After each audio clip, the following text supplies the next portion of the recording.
Welcome back to the Capsim Kitchen. Again, I'm Joe LiVigni, the Director of Training and Development at Capsim.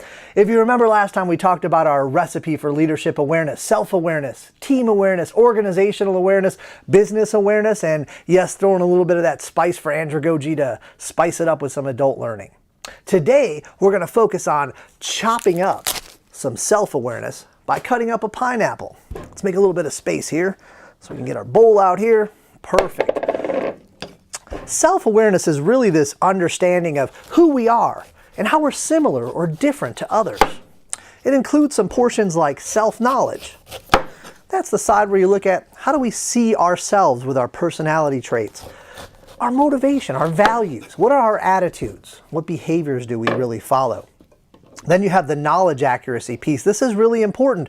I can think whatever I want of myself, but I have to validate it somehow. So as I'm validating this, I'm looking at what do my peers think of me? And then I realize, well, maybe I'm actually portraying myself a little bit differently than how I should have been. Self-awareness really includes these different areas like personality. If we think about personality and why I chose a pineapple, well, it has that rough exterior core on the pineapple, but it's nice and sweet in the middle. And we all have that little different sides of our personalities as we progress forward. That cognitive side, remember the big head on the shoulders? That cognitive piece that comes into play. Then we look at the motivational side of ourselves, as well as those soft skills and the problem-solving skills. You always have to start with a little bit of self-evaluation. I mean, any good assessment always has self-evaluation as it comes into play.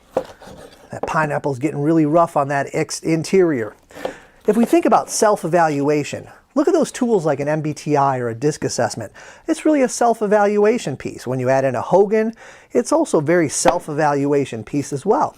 Even a 360 includes a self-evaluation side to it. If I think about some of the books that we talked about in the first series, some of those books like What Got You Here Won't Get You There, that's really evaluating yourself as you progress through this. The Capsim Inbox is a simulation tool. That has a self-evaluation piece. It's based on that old in-basket exercise that you might find in a learning assessment center. One of my favorite assessments is a Hogan HDS. That's that dark side of the Hogan. It's the side that kind of gets you fired. It's got those 11 different categories. They're strengths really about our personality. But what happens in times of stress and weakness is that they turn into weaknesses. That stress turns those strengths into a weakness for us. We have to be self-aware when we get stressed of how we actually look and behave. As we think about another assessment that I mentioned, the Capsim Inbox, and those soft skills, things like communicating, organizing, problem solving, leading, and even initiating. We have to be self-aware, and then we take the assessment, and then we find our gaps. And what do we do with those gaps then? Well, we have to evaluate the gaps, and that's the areas that we should develop. If I thought I was at this level and found out I'm really somewhere else, that gap tells me the areas that I should develop.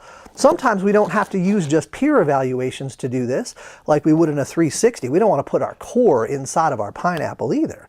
But sometimes we have to use that 360 tool and look for what our peers think to validate it. Sometimes we use comparisons or percentiles to compare ourselves. The question really becomes, though, what do you do with this once you have it? Well, typically, we either have to sit down with a talent manager and they talk with us about our areas, our gaps that we should do, or maybe it's on us. Maybe it's on us to actually develop our own individual development program. Regardless of what it is, remember that it always starts with yourself. But how does the self play into the team format?